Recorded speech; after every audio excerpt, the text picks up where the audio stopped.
정수가, 이런 건 내 집 식탁에선 보기 힘들지. 최미란의 비아냥에 웃음 터뜨리는 동창들, 공기마저 싸늘해진다.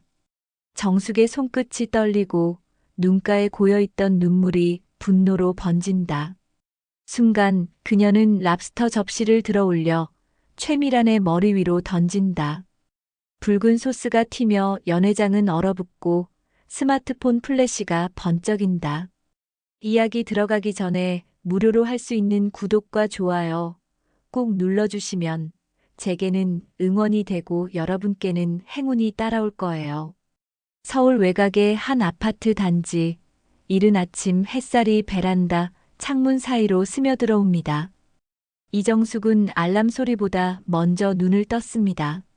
쉰둘의 나이에도 몸에 밴 습관처럼 새벽 5시면 저절로 깨어나죠. 옆에서 잠든 남편 박현우의 고른 숨소리를 들으며 조심스럽게 이불을 걷어냅니다. 부엌으로 향한 정숙의 발걸음은 익숙했습니다. 찬장을 열어 쌀통에서 쌀을 덜어내고 씻은 쌀알들이 물속에서 하얗게 일렁입니다. 전기밥솥 버튼을 누르는 소리가 조용한 새벽을 깨웠죠. 이런 일상이 벌써 20년째입니다. 매일 반복되는 일이지만 정숙에게는 하나하나가 소중했어요. 냉장고를 열자 어제 사온 재료들이 가지런히 정리되어 있었습니다. 시금치, 당근, 계란, 그리고 딸이 좋아하는 단무지까지요. 정숙은 작은 미소를 지으며 도마 위에 재료들을 하나씩 꺼내 놓았습니다. 칼질 소리가 리듬감 있게 이어졌죠. 시금치를 다듬으면서 정숙은 어릴 적 어머니가 해주시던 시금치나물 맛을 떠올렸습니다. 참기름 향과 함께 번져나오는 따뜻한 추억이었어요. 여보, 아침이에요. 현우가 침실에서 나오며 넥타이를 매고 있었습니다. 검사라는 직업 특성상 항상 단정한 모습을 유지해야 하죠. 회색 정장에 깔끔하게 빗어넘긴 머리, 그리고 위험 있는 표정까지요. 정숙은 그런 남편의 모습에 익숙해져 있었습니다. 권위적이면서도 무게감 있는 현우의 존재감 앞에서 정숙은 늘 조심스러웠거든요. 결혼 초기부터 그래왔습니다. 오늘 일정이 어떻게 되세요? 재판이 2건 있어. 늦을 수도 있으니까 저녁은 알아서 해결하고 있어. 현우의 대답은 늘 간결했습니다. 감정의 기복 없이 사무적으로 전달하는 말투였죠. 정숙은 고개를 끄덕이며 밥상을 차렸습니다. 된장찌개, 김치, 시금치나물, 그리고 구운 고등어 한 토막까지요. 소박하지만 정성이 가득한 아침상이었습니다. 현우는 신문을 펼쳐보며 묵묵히 식사를 했어요. 가끔 중요한 사건 소식에 눈살을 찌푸리기도 했지만 정숙과 대화를 나누는 일은 드물었습니다. 딸 지연이가 부스스한 머리로 나타났습니다. 20살의 대학생이지만 아직은 엄마가 싸주는 도시락이 고마운 나이죠. 파자마 차림으로 하품을 하며 식탁에 앉는 모습이 여전히 어린아이 같았어요. 엄마, 오늘 도시락에 뭐 들어가요?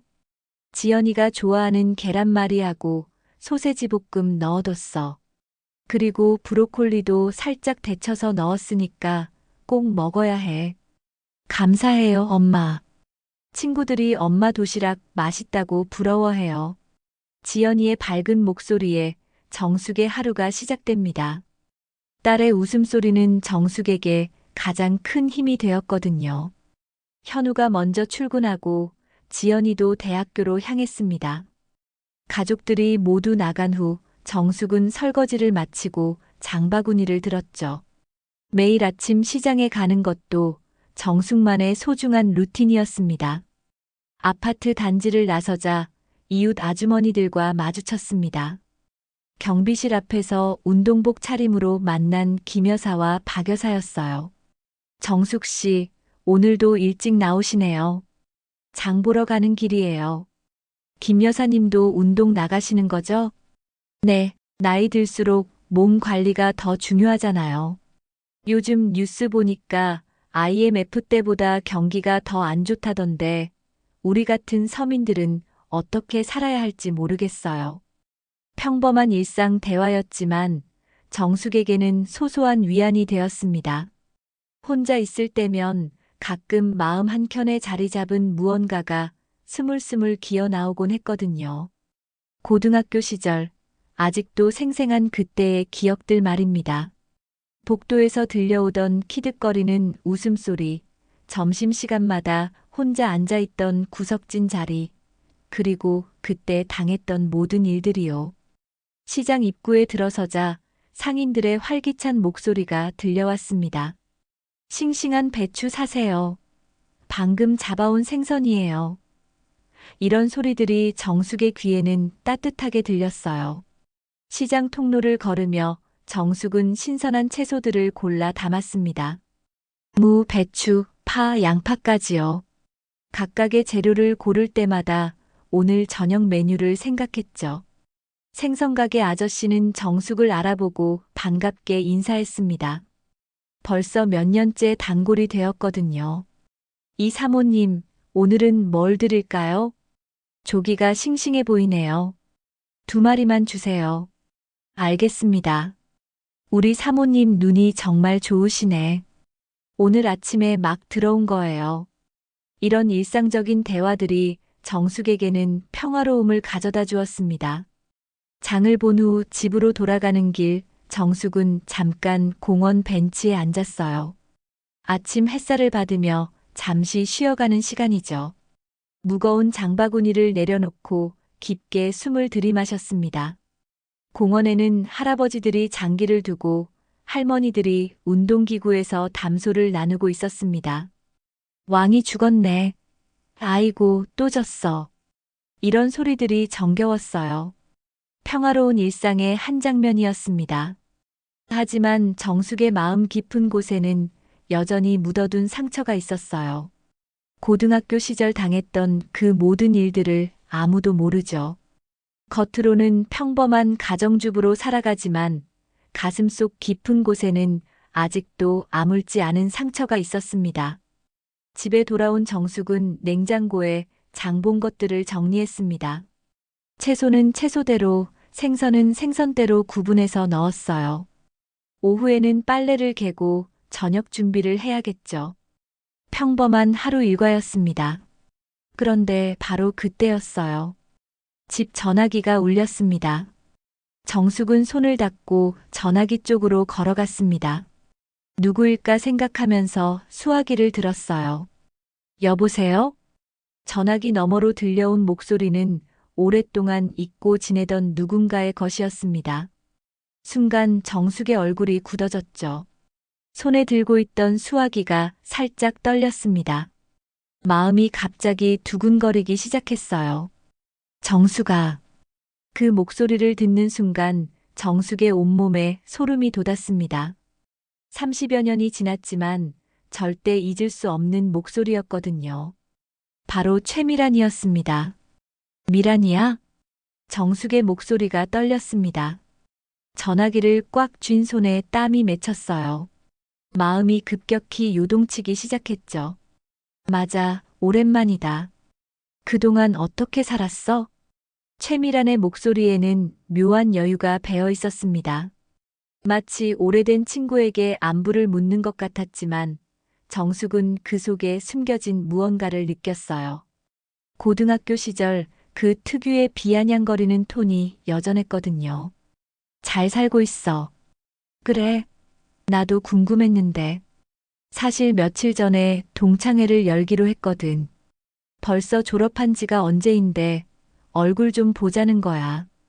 동창회라는 단어를 듣는 순간 정숙의 머릿속이 하얗게 변했습니다.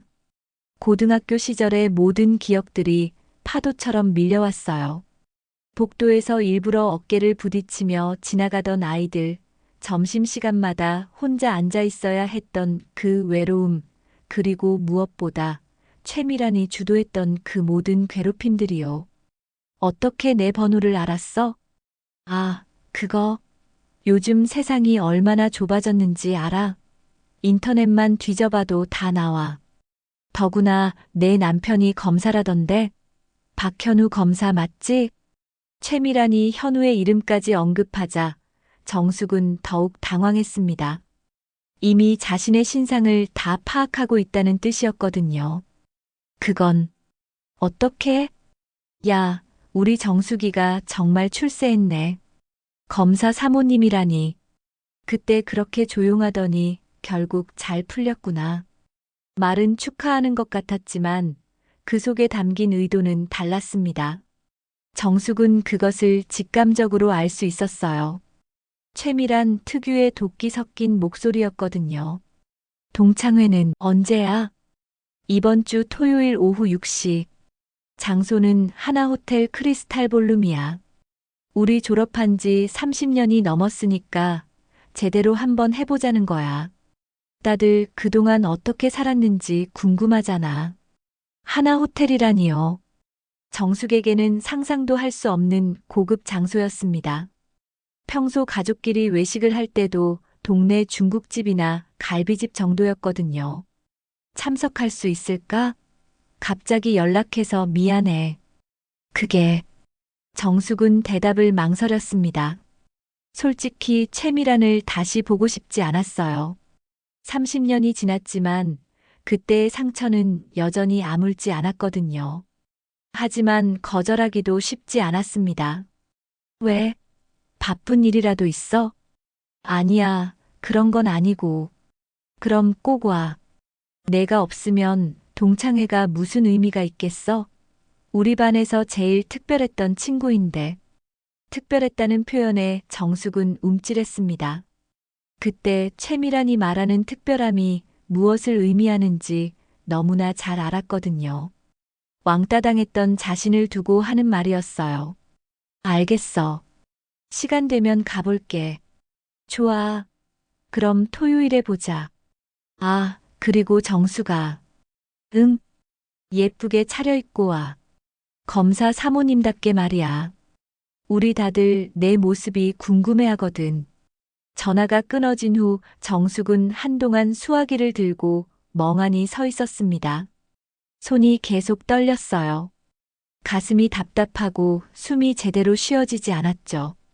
부엌 의자에 주저앉으며 깊은 숨을 몰아쉬었습니다.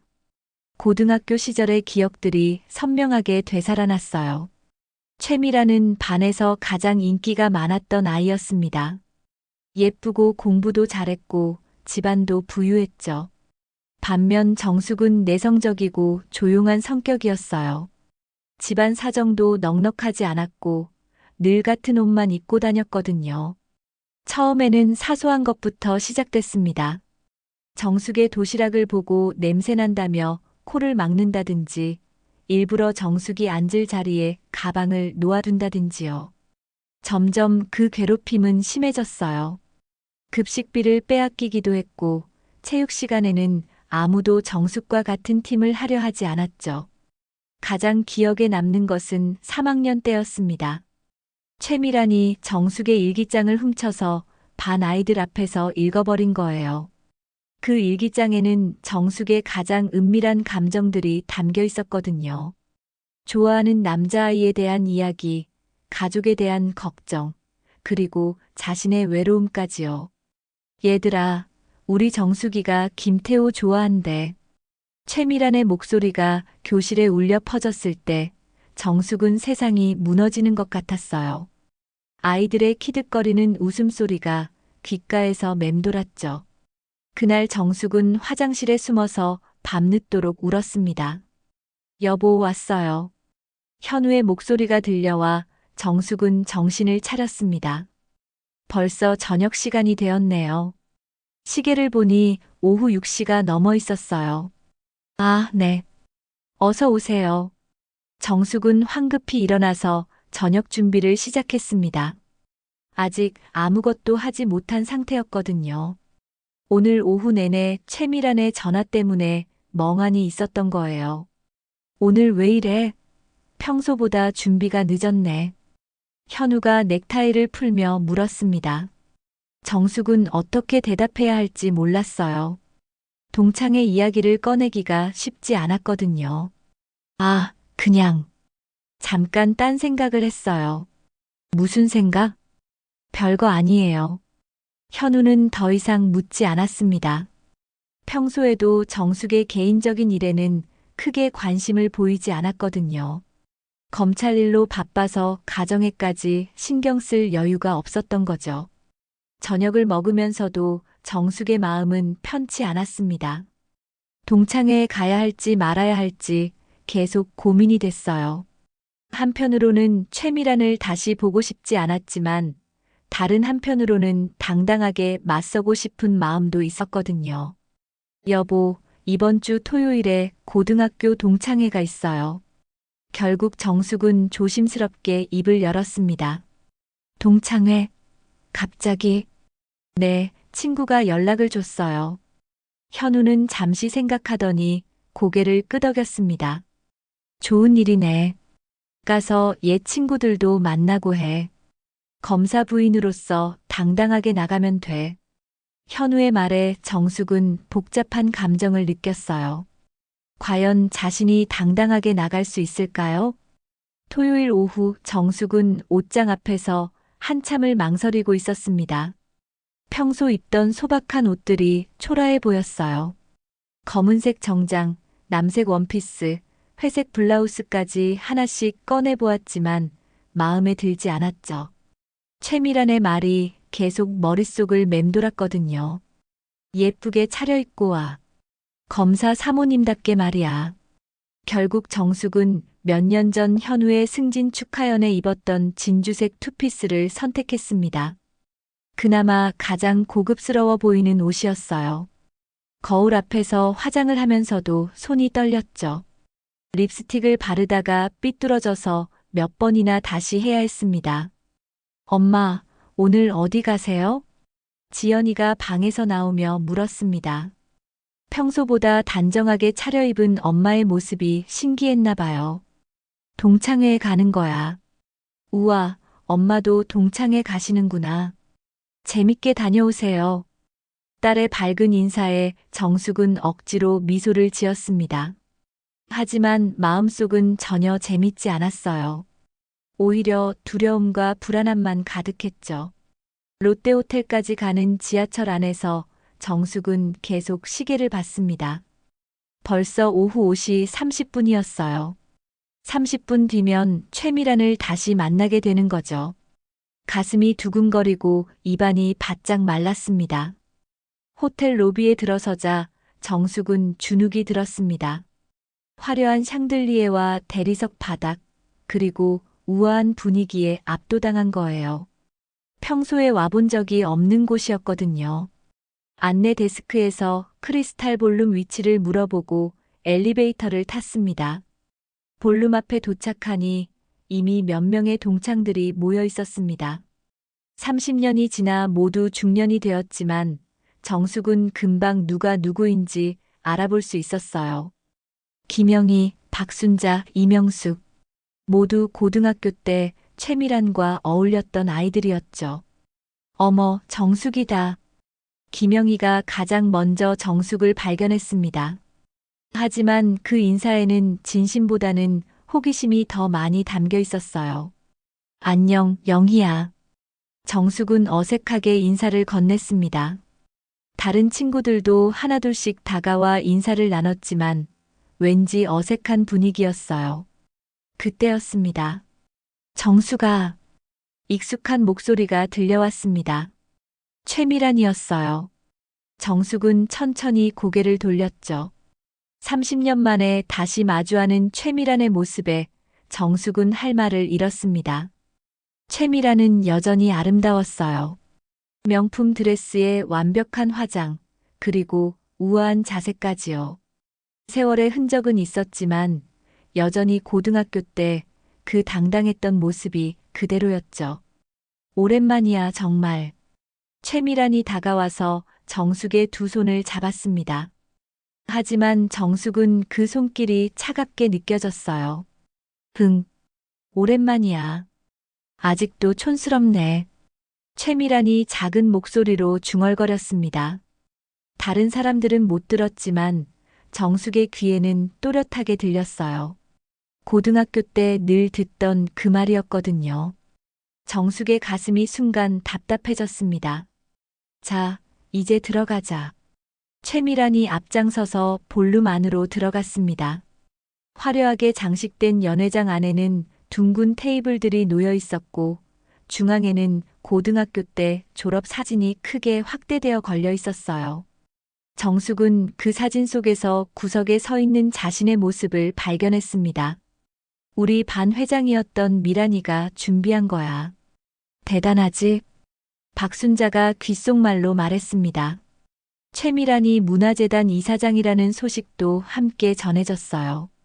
정말 성공한 인생을 살고 있는 것 같았죠. 정숙이는 어떻게 살았어? 들으니까 검사랑 결혼했다던데? 이명숙이 물었습니다. 모든 시선이 정숙에게 쏠렸어요. 정숙은 부담스러웠지만 대답해야 했습니다. 응, 남편이 검사야. 와, 대단하네. 그때 그렇게 조용하더니 정말 잘 풀렸구나. 친구들의 반응은 겉으로는 축하하는 것 같았지만 정숙은 그 속에 숨겨진 질투와 시기를 느낄 수 있었어요. 특히 최미란의 표정에는 묘한 감정이 스쳐 지나갔죠. 식사가 시작됐습니다. 웨이터들이 고급 요리들을 차례로 가져왔어요. 정숙은 평소에 먹어보지 못한 음식들에 당황했습니다.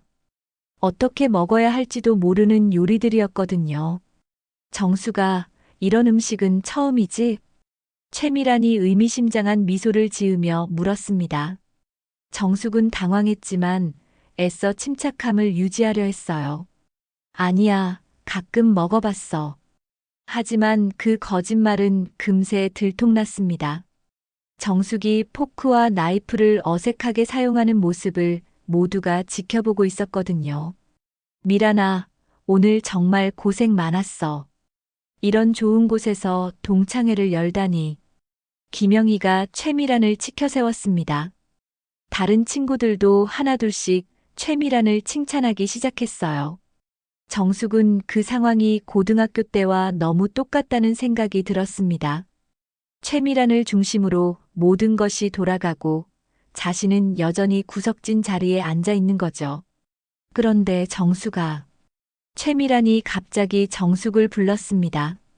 모든 사람들의 시선이 다시 정숙에게 집중됐어요. 응? 검사 부인이면 이런 자리에 익숙할 텐데 왜 이렇게 어색해해? 설마 남편분이 바쁘셔서 이런 모임에 잘 안 데려가시나? 최미란의 질문에 정숙은 할 말을 잃었습니다.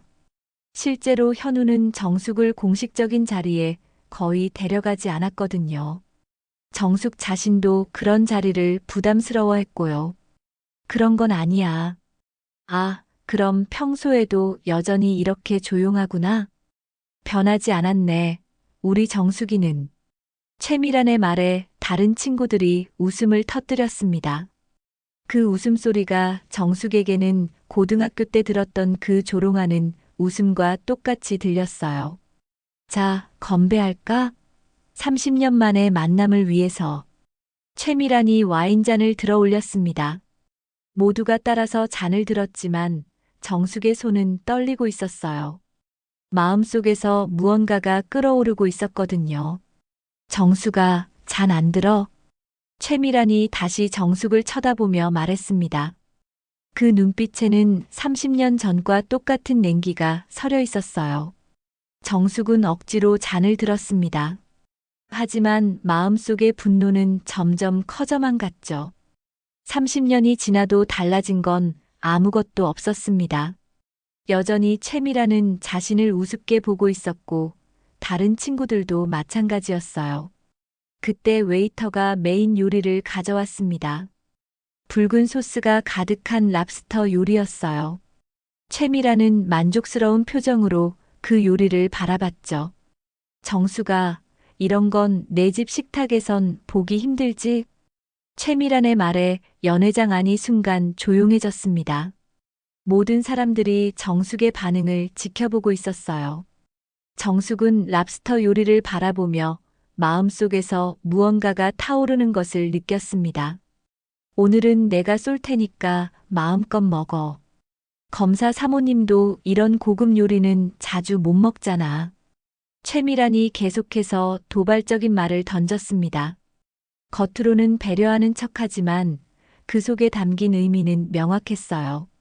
정숙을 무시하고 조롱하는 거였죠. 김영희가 키득거리며 웃음을 터뜨렸습니다. 미란이가 정말 대단해.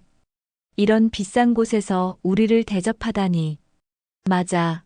문화재단 이사장님은 역시 다르네. 박순자와 이명숙도 가세해서 최미란을 치켜세웠습니다. 정숙은 그 모든 상황이 30년 전과 똑같다는 생각에 숨이 막혔어요.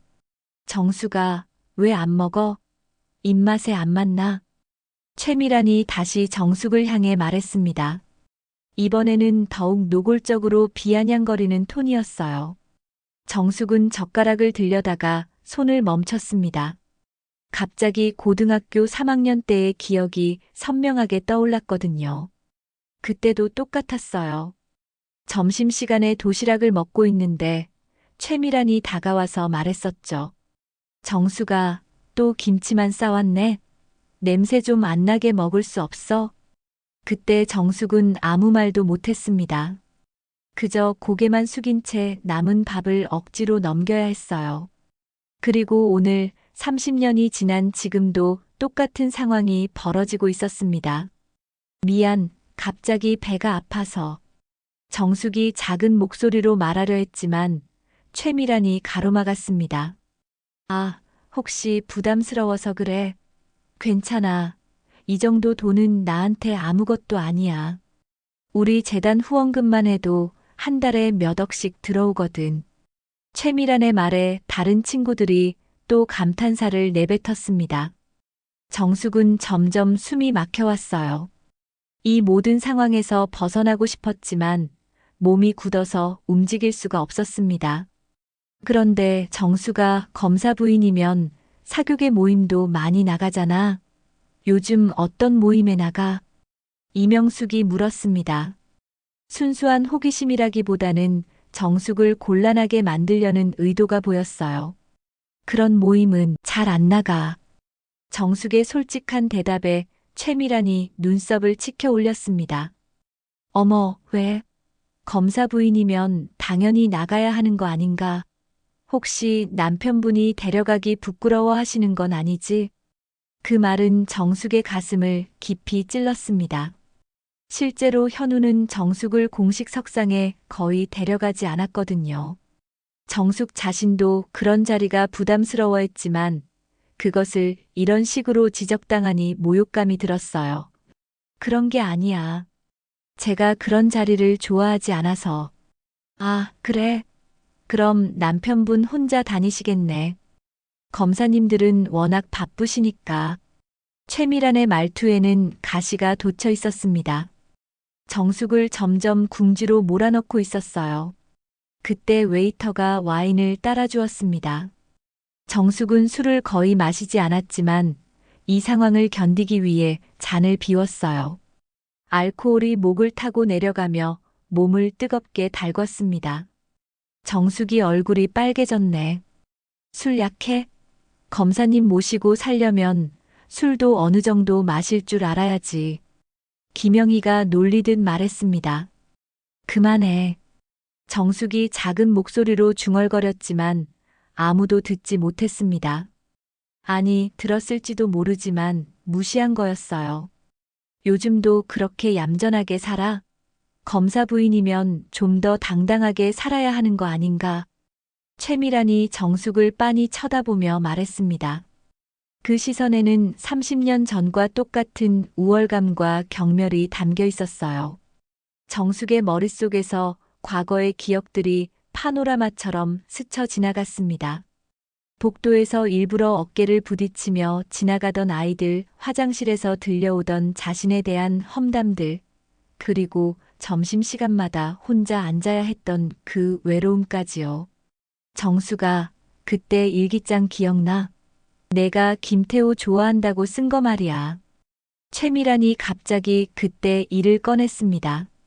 정숙의 얼굴이 순간 하얗게 변했어요. 가장 치욕적이고 아픈 기억이었거든요.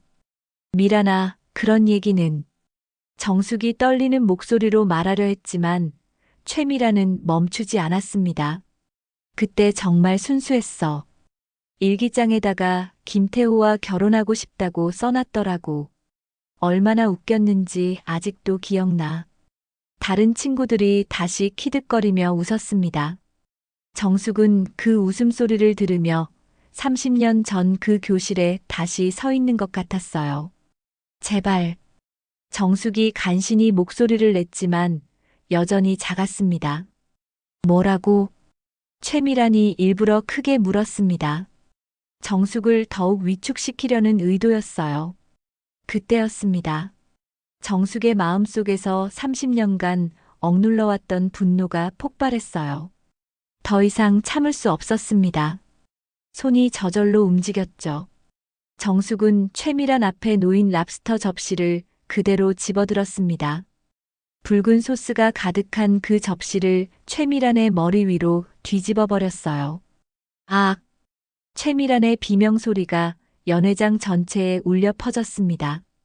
붉은 소스가 최미란의 흰색 드레스와 완벽하게 세팅된 머리카락을 적셨어요. 랍스터 살점들이 최미란의 어깨와 팔에 떨어졌습니다. 연회장이 순간 얼어붙었습니다. 모든 사람들이 충격에 빠져 말을 잃었어요. 웨이터들도 어쩔 줄 몰라 했습니다. 너 지금 뭔 짓을 한 거야? 최미란이 떨리는 목소리로 소리쳤습니다. 완벽했던 화장이 번져서 얼굴이 엉망이 되었어요. 주변에 있던 다른 손님들이 웅성거리기 시작했습니다. 누군가는 스마트폰을 꺼내서 이 장면을 촬영하고 있었어요. 정숙은 그제서야 자신이 무슨 일을 저질렀는지 깨달았습니다.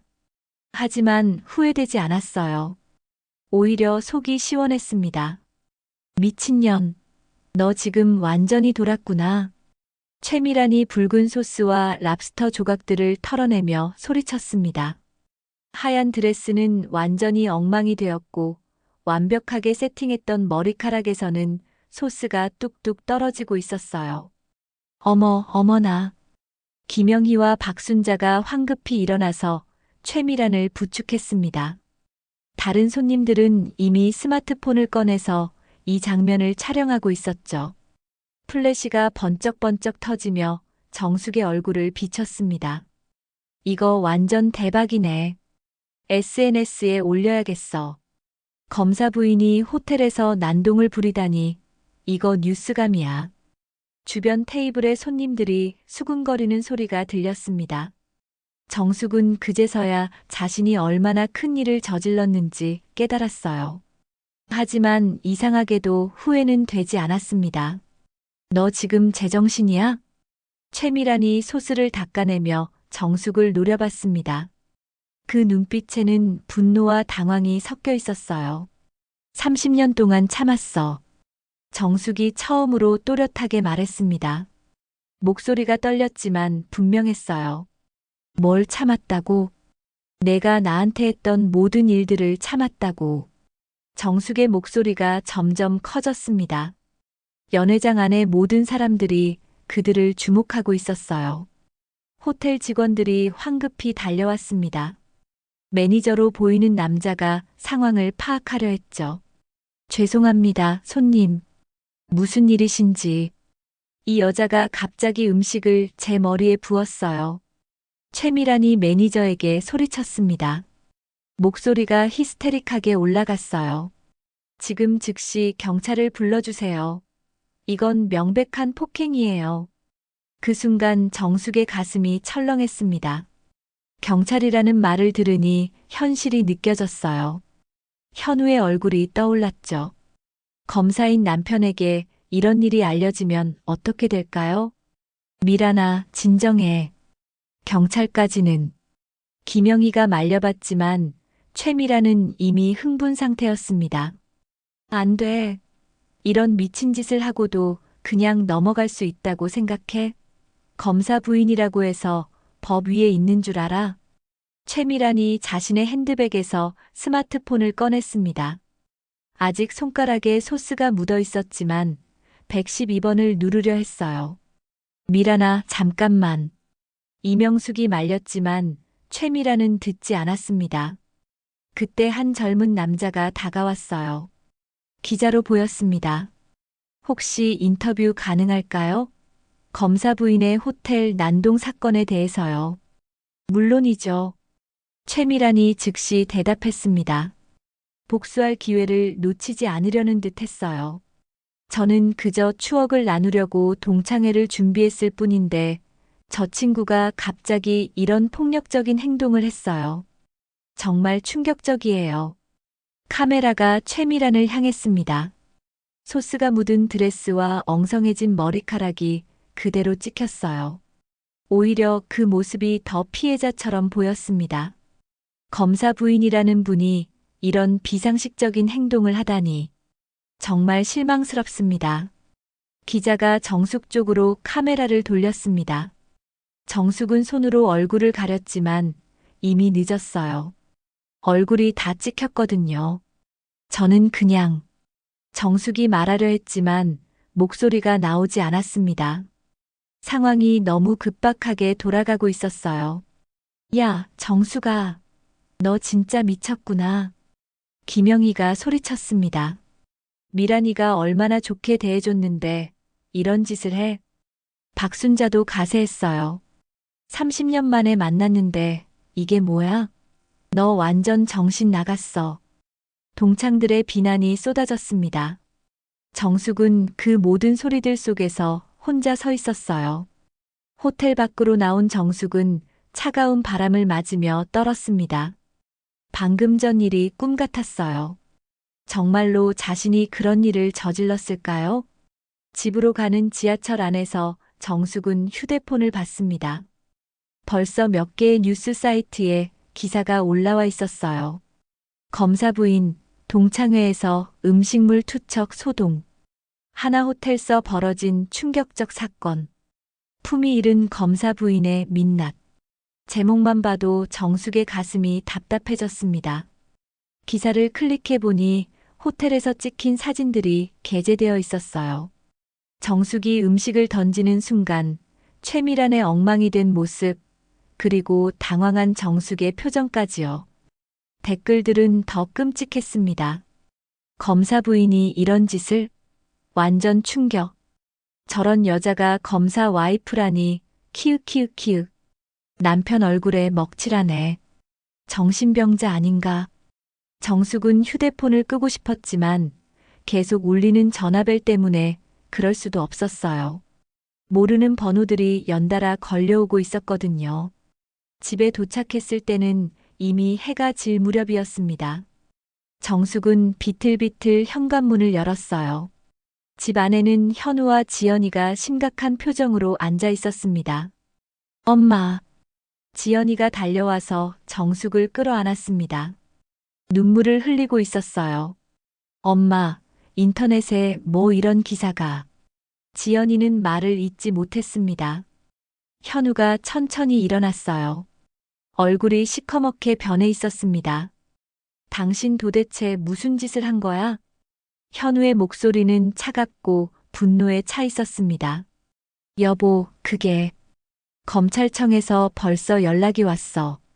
부장 검사님이 직접 전화하셔서 부인 문제 수습 못하면 곤란하다고 하셨어. 현우가 소리쳤습니다. 정숙은 처음 보는 남편의 모습에 더욱 위축됐어요. 내 20년 검사 생활이 하루 만에 무너졌어. 당신이 도대체 무슨 생각으로 그런 짓을 한 거야? 여보, 진정하세요. 진정하라고. 지금 온 나라 사람들이 우리 집 이야기를 하고 있는데. 현우가 리모컨을 들어 TV를 켰습니다. 저녁 뉴스에서 정숙의 사건을 다루고 있었어요. 오늘 오후 서울 시내 한 호텔에서 현직 검사 부인이 동창회 도중 음식물을 투척하는 사건이 발생했습니다. 화면에는 호텔에서 찍힌 정숙의 모습이 나왔어요. 얼굴은 모자이크 처리되었지만 누가 봐도 정숙임을 알 수 있었습니다. 피해자인 최미란 씨는 갑작스러운 폭행에 충격을 받았다며 법적 대응을 검토 중이라고 밝혔습니다. 이어서 최미란의 인터뷰 장면이 나왔어요. 깔끔하게 갈아입은 옷을 입고 카메라 앞에서 담담하게 말하고 있었습니다. 저는 단순히 동창들과 추억을 나누려고 했을 뿐인데 이런 일을 당하게 되어 정말 황당합니다. 저런 분이 검사 부인이라는 것이 믿어지지 않아요. 정숙은 그 모습을 보며 소름이 돋았습니다. 불과 몇 시간 전 소스투성이었던 최미란이 이제는 완벽한 피해자로 변해 있었거든요. 현우가 TV를 껐습니다. 집안이 조용해졌지만 그 정적이 더 무서웠어요. 당신 때문에 내가. 현우의 목소리가 떨렸습니다. 분노와 절망이 섞인 목소리였어요. 정숙은 남편의 그런 모습을 처음 봤습니다. 항상 당당하고 권위적이었던 현우가 이렇게 무너져 내리다니요. 여보, 저도 그럴 생각은 아니었어요. 생각은 무슨, 당신이 생각이라는 걸 했다면 이런 일이 일어났겠어? 현우가 소파에 주저앉으며 머리를 감쌌습니다. 정숙은 그런 남편을 보며 마음이 더욱 무거워졌어요. 아빠, 엄마한테 너무 심하게 하지 마세요. 지연이가 조심스럽게 말했습니다. 하지만 현우는 딸의 말에도 화를 냈어요. 심하게? 지금 상황이 어떤 상황인지 알기나 해? 내일부터 검찰청에 어떤 얼굴로 출근하라는 거야? 그때 집 전화기가 울렸습니다. 정숙이 받으려 했지만 현우가 먼저 달려갔어요. 여보세요? 전화기 너머로 들려오는 목소리는 현우의 상관인 부장검사였습니다. 목소리가 커서 정숙도 들을 수 있었어요. 박 검사, 부인 일 때문에 연락드렸습니다. 이 문제 빨리 수습해야겠어요. 죄송합니다, 부장님. 언론에서 계속 문의 전화가 오고 있어요. 검찰 이미지에 좋지 않은 영향을 미치고 있습니다. 현우의 얼굴이 점점 어두워졌습니다. 내일 오전에 대책회의가 있을 예정이니 참석하세요. 그리고 부인분께는 당분간 외부 활동을 자제하시라고 전해주세요. 전화가 끊어진 후 현우는 한동안 말이 없었습니다. 정숙도 지연이도 감히 입을 열 수 없었어요. 당신 정말 이해가 안 가. 현우가 천천히 입을 열었습니다. 검사 부인으로 20년을 살아왔으면서 어떻게 그런 일을 할 수 있어? 여보, 제가 설명을 드릴게요. 설명? 무슨 설명을 한다는 거야? 호텔에서 사람 머리에 음식을 부은 걸 어떻게 설명한다는 거야? 현우의 목소리가 점점 높아졌습니다. 지연이가 무서워하며 정숙에게 다가왔어요. 그날 밤 정숙은 잠을 이룰 수 없었습니다. 현우는 서재에서 나오지 않았고 지연이는 일찍 방에 들어가 버렸어요. 혼자 남은 정숙은 거실에서 멍하니 앉아 있었습니다. 휴대폰을 켜보니 수십 개의 부재중 전화와 문자 메시지가 있었어요. 대부분은 기자들의 연락이었지만 몇 개는 아는 사람들의 것이기도 했습니다. 정숙 씨, 뉴스 봤어요. 괜찮으세요? 언니, 무슨 일이에요? 연락 주세요. 하지만 정숙은 아무에게도 연락할 수 없었어요. 무엇부터 어떻게 설명해야 할지 몰랐거든요. 다음 날 아침 현우는 평소보다 일찍 출근했습니다. 정숙과 눈도 마주치지 않은 채 집을 나갔어요. 지연이도 엄마 힘내세요라는 짧은 말만 남기고 학교로 향했습니다. 혼자 남은 정숙은 뉴스를 봤습니다. 어제보다 더 많은 매체에서 이 사건을 다루고 있었어요. 검사 부인 동창의 난동 사건, 법조계 충격. 품격을 잃은 검사 부인, 국민 분노. 기사들은 모두 정숙을 비판하는 내용이었습니다. 최미란의 추가 인터뷰도 나왔어요. 저는 정말 순수한 마음으로 동창회를 준비했는데 이런 일을 당하게 되어 너무 상처받았어요.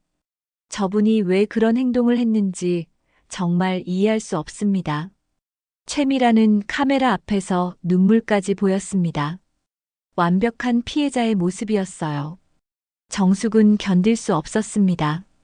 30년 전의 진실을 아무도 모르는 상황에서 자신만 가해자가 되어 있었거든요. 그때 정숙은 오래된 서랍을 열었습니다. 그 안에는 고등학교 시절의 추억들이 담겨 있었어요. 졸업사진, 친구들과 찍은 사진, 그리고 일기장이 있었습니다. 정숙은 떨리는 손으로 그 일기장을 꺼냈습니다. 30년 전 고등학교 3학년 때 쓴 일기였어요. 페이지를 넘기자 그때의 기억들이 생생하게 되살아났습니다. 1992년 5월 15일. 오늘도 미란이가 내 도시락을 보고 냄새난다고 했다. 너무 창피했다. 점심을 못 먹고 화장실에서 울었다. 1992년 6월 3일. 미란이가 내 일기장을 가져갔다. 돌려달라고 했지만 웃으면서 안 준다. 무서워서 아무에게도 말 못하겠다. 1992년 6월 10일. 오늘 미란이가 내 일기장을 반 아이들 앞에서 읽었다. 태호에 대한 이야기까지. 너무 부끄러워서 죽고 싶었다. 모든 아이들이 나를 보고 웃었다. 1992년 7월 20일. 졸업까지 얼마 안 남았다. 이제 미란이를 안 봐도 된다는 생각에 조금 기쁘다. 하지만 상처는 평생 남을 것 같다. 일기장을 읽으며 정숙은 눈물을 흘렸습니다. 그때의 아픔과 절망이 고스란히 되살아났어요. 그런데 일기장 마지막 페이지에는 다른 내용이 있었습니다. 1992년 7월 25일. 오늘 태호가 나에게 말을 걸었다. 미란이가 하는 짓이 너무 심하다고 했다. 나를 이해해주는 사람이 있다는 게 위로가 됐다. 언젠가는 이 모든 걸 증명할 날이 올 것이다. 정숙은 그 글을 보며 무언가를 깨달았습니다. 자신이 혼자가 아니라는 것을요. 그때 현우가 퇴근했습니다. 평소보다 일찍 들어온 것 같았어요. 얼굴은 여전히 어두웠지만 아침보다는 조금 누그러진 것 같았습니다. 여보. 정숙이 조심스럽게 불렀습니다. 뭘 하고 있었어? 현우가 정숙의 손에 있는 일기장을 봤습니다. 이게 뭐야? 고등학교 때 일기장이에요. 현우는 의외라는 표정을 지었습니다. 결혼 20년 동안 한 번도 보지 못했던 것이었거든요. 읽어봐도 될까? 정숙은 망설였습니다. 하지만 이제는 남편에게 진실을 말해야 할 때라고 생각했어요. 네. 읽어보세요. 현우가 일기장을 받아 읽기 시작했습니다. 페이지를 넘길 때마다 그의 표정이 변했어요. 놀람, 당황, 그리고 점차 분노가 섞인 표정으로 변해갔습니다. 이게 정말이야? 현우의 목소리가 떨렸습니다. 네, 모두 사실이에요. 정숙이 작은 목소리로 대답했습니다. 현우는 일기장을 덮고 정숙을 바라봤습니다. 그의 눈에는 처음 보는 감정이 담겨 있었어요. 분노도 실망도 아닌 다른 무언가였습니다. 정숙아. 현우가 정숙의 이름을 불렀습니다. 20년 결혼 생활에서 이렇게 부드럽게 이름을 부른 적이 언제였을까요? 왜 이런 얘기를 지금까지 안 했어? 말해봤자 소용없을 것 같았어요. 이미 다 지난 일이고, 지난 일이라고?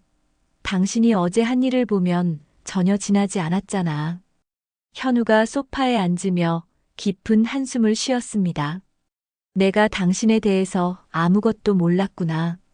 그의 목소리에는 자책감이 묻어 있었어요.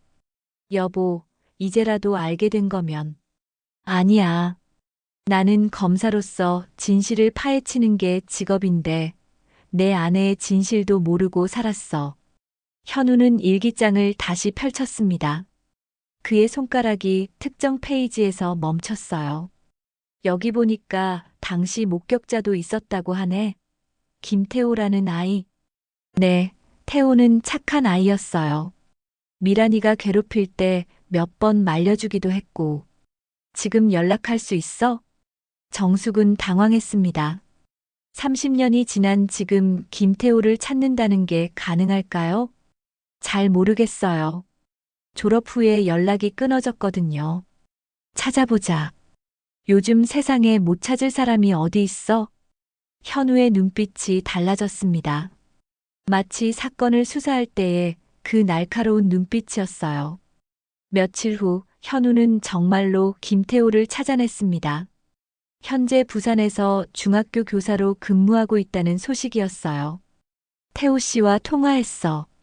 당신 일 때문에 뉴스도 봤다고 하더라고. 뭐라고 하던가요? 자기도 당시 상황을 생생히 기억한다고 해. 최미란이 얼마나 심하게 괴롭혔는지 다 본 거야. 정숙의 가슴이 두근거렸습니다. 드디어 자신을 증명해줄 사람이 나타난 거였어요. 증언해달라고 부탁했어. 흔쾌히 승낙하더라고. 그때 TV에서 속보가 나왔습니다. 최미란이 기자회견을 연다는 소식이었어요. 또 뭘 하려는 거지? 현우가 채널을 고정했습니다. 화면에 최미란이 나타났어요. 완벽하게 화장한 모습으로 기자들 앞에 앉아 있었습니다. 안녕하세요, 최미란입니다. 최미란의 목소리는 차분하고 위험 있었어요.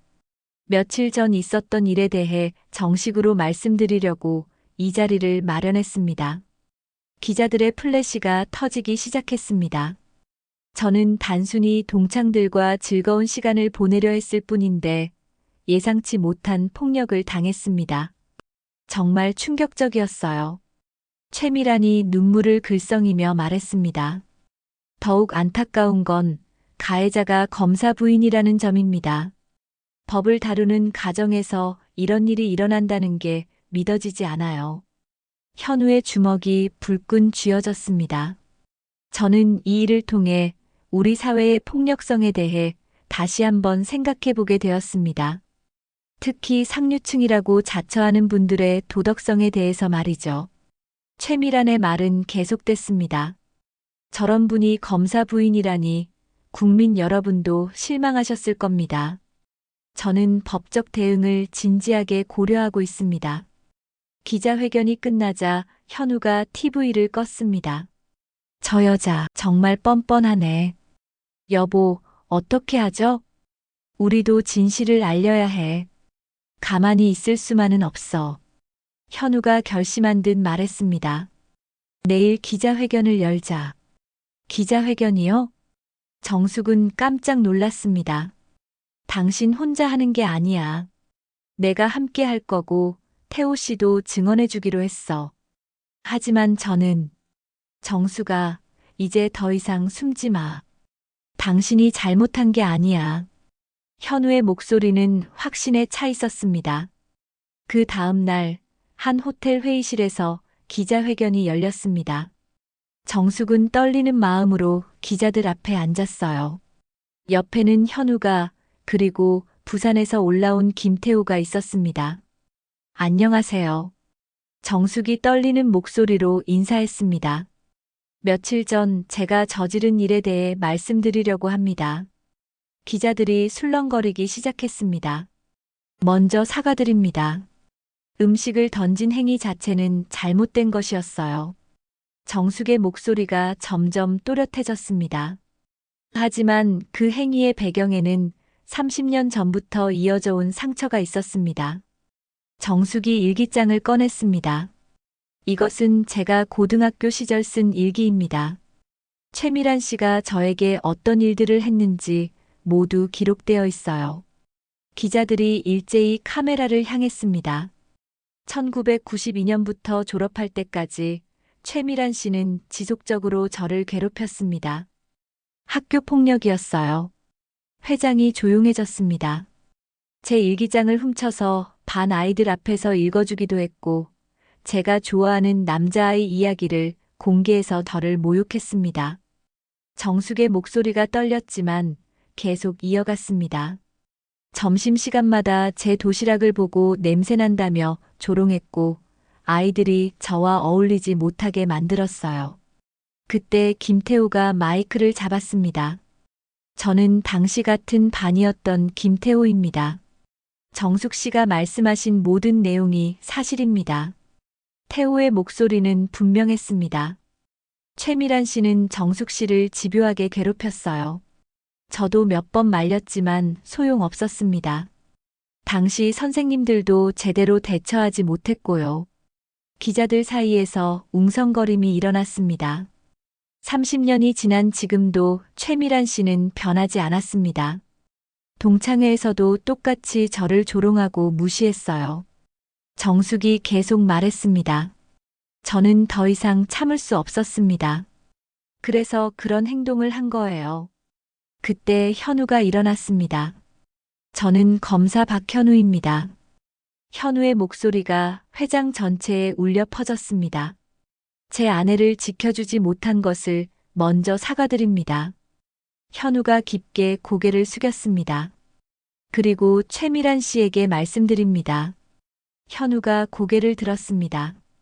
그의 눈빛이 카메라를 통해 생중계되고 있었어요.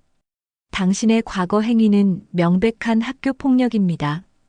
검사로서 그리고 남편으로서 끝까지 진실을 밝히겠습니다. 그리고 그 순간 현우가 무릎을 꿇었습니다. 회장이 순간 정적에 휩싸였습니다. 현직 검사가 무릎을 꿇는 장면이 전국에 생중계되고 있었거든요. 여보, 정숙이 황급히 현우를 일으키려 했지만 현우는 무릎을 꿇은 채 고개를 숙이고 있었습니다. 카메라들이 이 장면을 놓치지 않고 촬영했어요. 아내를 지켜주지 못한 남편으로서 그리고 진실을 외면했던 검사로서 국민 여러분께 사과드립니다. 현우의 목소리가 회장 전체에 울려 퍼졌습니다. 기자들은 숨을 죽이며 이 장면을 지켜보고 있었어요. 최미란 씨, 당신이 30년 전에 저지른 학교 폭력의 진실을 밝히겠습니다. 현우가 천천히 일어나며 말을 이었습니다. 그리고 당신이 현재 운영하고 있는 문화재단의 후원금 유용 의혹에 대해서도 수사를 의뢰할 것입니다. 기자회견장이 술렁거리기 시작했습니다. 예상치 못한 폭탄 발언이었거든요. 검사님, 후원금 유용이라니 구체적으로 어떤 의혹인가요? 한 기자가 질문했습니다. 최미란 씨가 운영하는 문화재단이 지난 3년간 받은 후원금 중 상당 부분이 개인 용도로 사용된 정황을 포착했습니다. 정식 수사를 통해 진실을 밝히겠습니다. 현우의 발언이 끝나자 기자들이 일제히 질문을 쏟아냈습니다. 검사 부인께서는 앞으로 어떤 계획을 갖고 계십니까? 학교 폭력 피해자로서 다른 피해자들에게 하고 싶은 말씀이 있으신가요? 정숙은 떨리는 목소리로 대답했습니다. 30년 동안 혼자 참고 살았지만 이제는 다릅니다. 같은 피해를 당한 분들께 말씀드리고 싶어요. 혼자가 아니라는 걸요. 기자회견이 끝난 후 정숙과 현우는 집으로 돌아왔습니다. 지연이가 눈물을 흘리며 부모를 맞았어요. 엄마, 아빠. 정말 멋있었어요. 지연아. 정숙이 딸을 끌어안았습니다. 가족이 이렇게 하나가 된 느낌은 오랜만이었어요. 그날 저녁 뉴스는 온통 이 사건으로 도배됐습니다. 검사 부인 학교 폭력 피해 사실 공개. 현직 검사 무릎 꿇고 사과, 아내 지키지 못했다. 최미란 문화재단 후원금 유용 의혹 수사 착수. 여론도 완전히 바뀌었습니다. 진짜 피해자는 검사 부인이었구나. 30년간 참고 살았다니 안쓰럽다. 최미란이 진짜 나쁜 년이네. 검사 남편 진짜 멋있다. 며칠 후 더 충격적인 소식이 전해졌습니다. 최미란의 과거 학교 폭력에 대한 추가 제보가 쏟아진 거예요. 저도 최미란에게 괴롭힘을 당했습니다. 중학교 때부터 그 애는 문제가 많았어요. 돈을 빼앗기기도 했어요. 피해자들이 하나둘씩 용기를 내어 증언하기 시작했습니다. 정숙의 용기가 다른 사람들에게도 힘을 준 거였어요. 한편 문화재단 수사도 빠르게 진행됐습니다. 후원금의 상당 부분이 최미란의 개인 계좌로 빠진 사실이 드러났어요. 최미란 문화재단 이사장 횡령 혐의로 긴급 체포. 피해 규모 수십억 원 추정. 최미란의 몰락은 순식간이었습니다. 화려했던 외관 뒤에 숨겨진 추악한 진실이 모두 드러난 거예요. 한 달 후 정숙은 동네 마트에서 장을 보고 있었습니다. 예전 같으면 사람들 시선이 부담스러웠을 텐데 이제는 달랐어요. 사모님, 마트 사장이 반갑게 인사했습니다. 정말 용기 있으셨어요. 저희도 TV 보면서 많이 감동받았어요. 고맙습니다. 정숙이 미소를 지었습니다. 진심 어린 미소였어요. 계산을 마치고 나오는데 한 아주머니가 다가왔습니다. 혹시 검사 부인님 맞으시죠? 네, 맞습니다. 저도 학창시절 왕따를 당했었어요. 부인님 덕분에 용기를 얻었어요. 정말 감사합니다. 정숙의 눈에 눈물이 맺혔습니다. 자신의 아픔이 다른 사람에게 위로가 되고 있다는 게 감격스러웠어요. 집으로 돌아가는 길, 정숙은 공원 벤치에 잠시 앉았습니다. 봄바람이 살랑살랑 불어왔어요. 휴대폰이 울렸습니다. 김태호에게서 온 문자였어요. 정수가 오늘 뉴스 봤어. 최미란 1심에서 실형 선고받았다네. 정의는 늦었지만 승리했어. 수고했어. 정말 고마워. 정숙은 문자를 보며 뿌듯한 미소를 지었습니다. 그때 현우가 퇴근했습니다. 요즘 현우는 일찍 퇴근해서 정숙과 시간을 보내려 노력하고 있었어요. 오늘 어땠어? 현우가 정숙의 손을 잡으며 물었습니다. 좋았어요. 사람들이 많이 격려해 주시더라고요. 그럼 다행이네. 현우도 미소를 지었습니다. 예전의 권위적인 모습은 온데간데 없었어요. 참, 오늘 검찰청에서 제안이 왔어. 무슨 제안요? 학교폭력 전담 수사팀 팀장을 맡아달라고 하더라고. 정숙의 눈이 반짝였습니다. 정말요? 좋은 일이네요. 당신 덕분이야. 이 사건을 통해 학교폭력의 심각성이 다시 대두됐거든. 현우가 정숙의 어깨를 감싸 안았습니다. 우리 함께 의미 있는 일을 해보자. 저녁 식사 시간 가족 셋이 둘러앉았습니다. 예전과 달리 대화가 끊이지 않았어요. 엄마, 학교에서 친구들이 그러는데 엄마가 영웅이래요. 지연이가 자랑스럽게 말했습니다. 영웅은 무슨, 그냥 참았던 걸 터뜨린 것뿐이야. 아니에요. 엄마가 용기를 냈으니까 다른 피해자들도 말할 수 있게 된 거잖아요. 지연이의 말에 정숙은 뿌듯함을 느꼈습니다. 그런데 엄마 앞으로 뭐 하실 거예요? 글쎄, 아직 생각해보지 못했네. 그때 현우가 말했습니다. 학교폭력 피해자 상담소를 운영해보는 건 어떨까? 당신의 경험이 많은 도움이 될 거야. 정숙이 눈을 반짝였습니다. 좋은 생각이네요. 몇 달 후 정숙은 정말로 학교폭력 피해자 상담소를 열었습니다. 많은 사람들이 도움을 요청했어요. 선생님, 저도 그때 정말 힘들었는데 혼자만 그런 줄 알았어요. 이제 혼자가 아니에요. 우리 모두 함께 이겨나가요. 정숙의 상담소는 점점 유명해졌습니다. 전국에서 피해자들이 찾아왔어요. 어느 봄날 정숙은 창문을 열고 깊게 숨을 들이마셨습니다.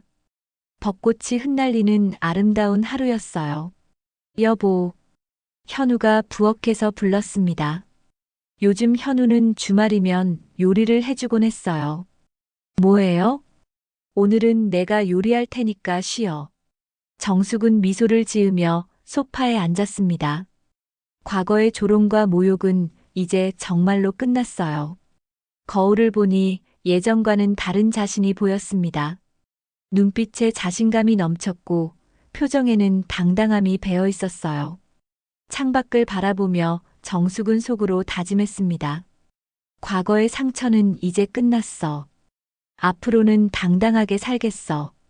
그의 발걸음은 어느 때보다 가벼웠고 얼굴에는 새로운 삶에 대한 희망이 가득했습니다. 30년간 억눌러왔던 한이 마침내 풀어진 거였어요. 정숙은 이제 진정한 자유를 얻었습니다. 그리고 그 자유로 다른 사람들에게 희망을 주는 삶을 살아가고 있었어요. 오늘 사연은 여기까지입니다. 끝까지 함께 해주셔서 감사드립니다.